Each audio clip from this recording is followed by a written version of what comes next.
Somos alumnos del Colegio Libre de Estudios Universitarios, presentando a continuación la práctica número 2, denominada exhumación de restos óseos, de la materia de Antropología Física Forense a cargo del maestro Víctor Javier Ramírez Pérez. Somos alumnos del colegio.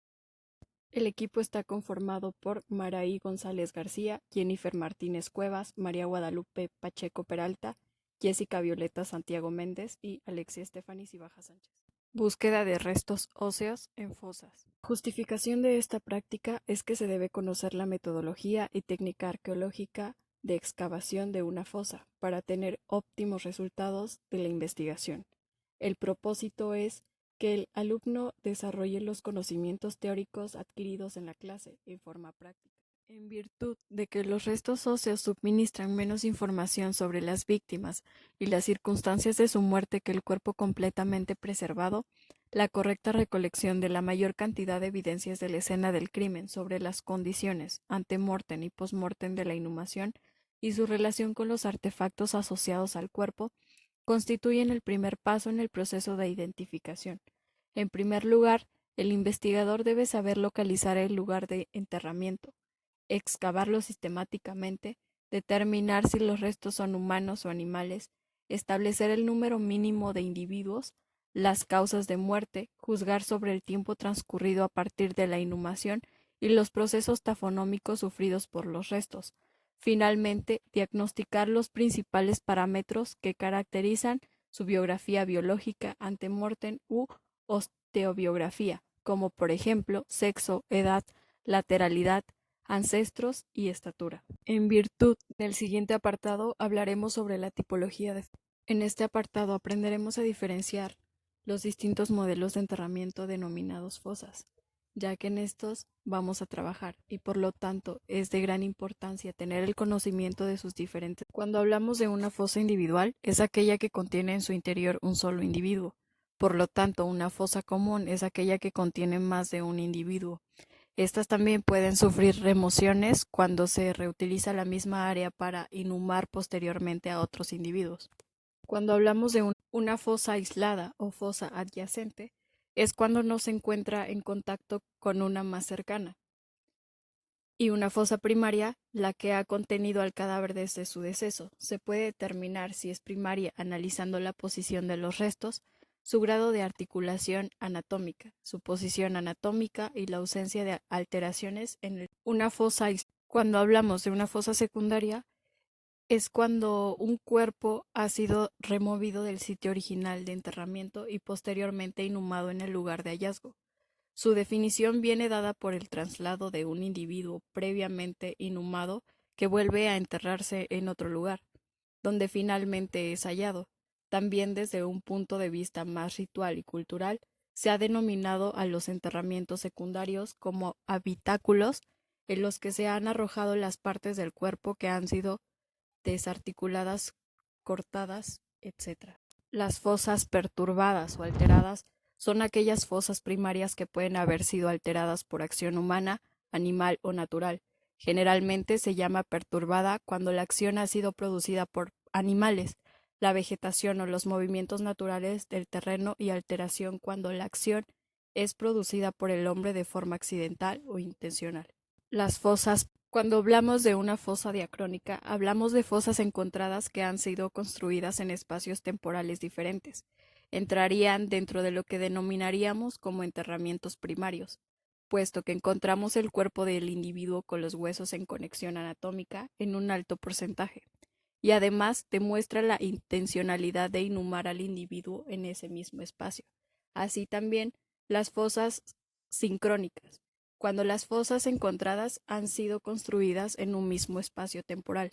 Cuando hablamos en el siguiente apartado hablaremos de la excavación. Muchas veces hablamos sobre el proceso de excavación, que este puede resultar destructivo, tanto en cuestiones arqueológicas como forenses, ya que nos encargamos de abrir el contexto geológico sedimentado, rompiendo la secuencia estratigráfica realizada a través del tiempo y por las fuerzas de la naturaleza.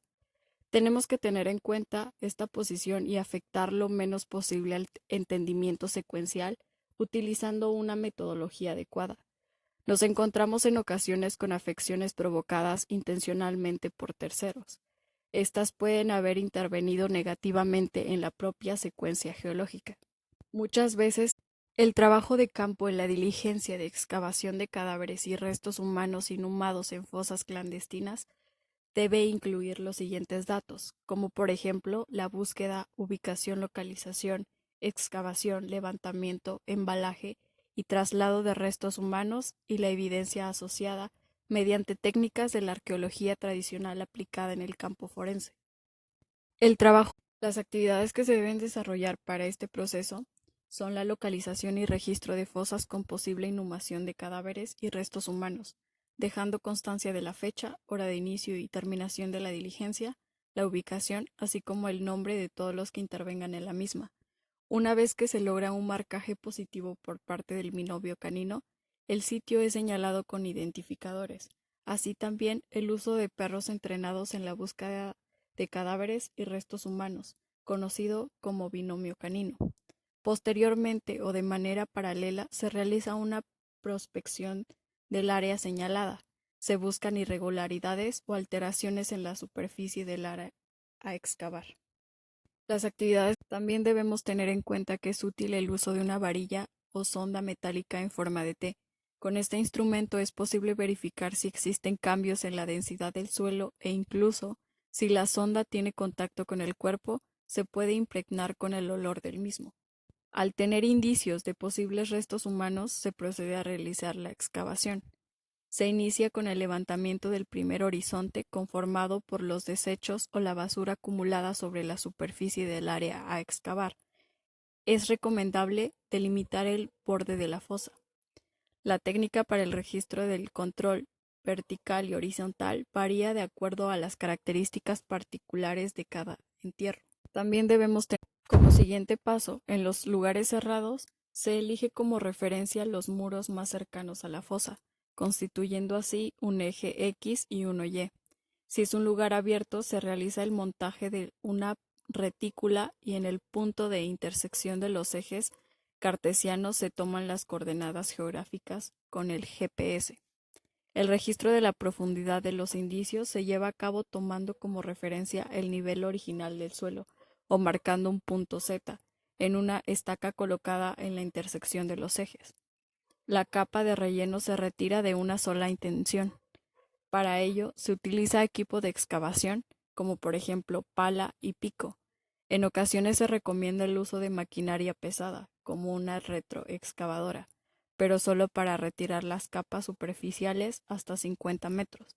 El operador de la máquina será guiado en todo momento por el antropólogo. Al ubicar los restos, la máquina suspende actividades y el resto de la excavación se lleva a cabo de manera manual.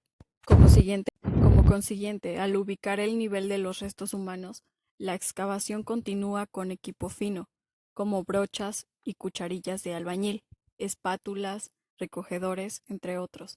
Es indispensable describir las características de la fosa, documentar si hay huellas de maquinaria pesada y evidencia asociada o remociones previas.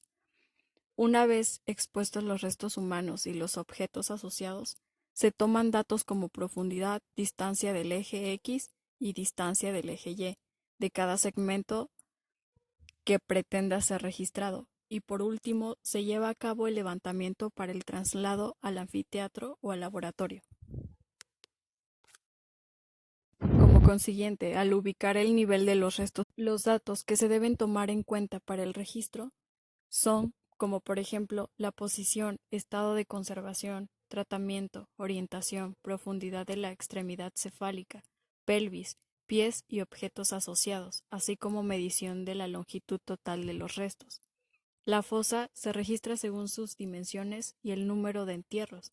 En tal sentido, los datos del entierro se deben acompañar con un reporte donde se especifique el tipo de entierro, colectivo o individual, primario o secundario, alternado, sincrónico o diacrónico. El reporte debe contener desde la solicitud para participar en el lugar de intervención hasta el cierre de la investigación. Debe documentarse además como la bitácora que indique cada procedimiento, el responsable, la hora, etc. Los restos humanos serán registrados con una nomenclatura de control, preferiblemente con un código único, instituido por un número asignado para cada estado. El Ministerio Público, el número del sitio y número del cadáver se debe incluir a la hora en que se inicia la excavación, la hora en que se tienen los primeros datos que confirmen la presencia de cadáveres y restos humanos, y la hora de levantamiento de la fosa. Los datos que con esto llegamos a la conclusión que la metodología de una exhumación consiste en la confianza de los peritos investigadores, producto de una buena inspección ocular forense e informe de levantamiento del cadáver, la concreta evaluación con todos los integrantes del equipo multidisciplinario de exhumación de todos los elementos biológicos o materiales de interés criminalísticos y médicos legales, sin duda nos arrojarán resultados objetivos, los cuales podrán ser evaluados cuantas veces sea necesario y si hay una buena comunicación entre los administradores de justicia y los expertos, nos llevaremos a tener éxito en la investigación. Con esto llegamos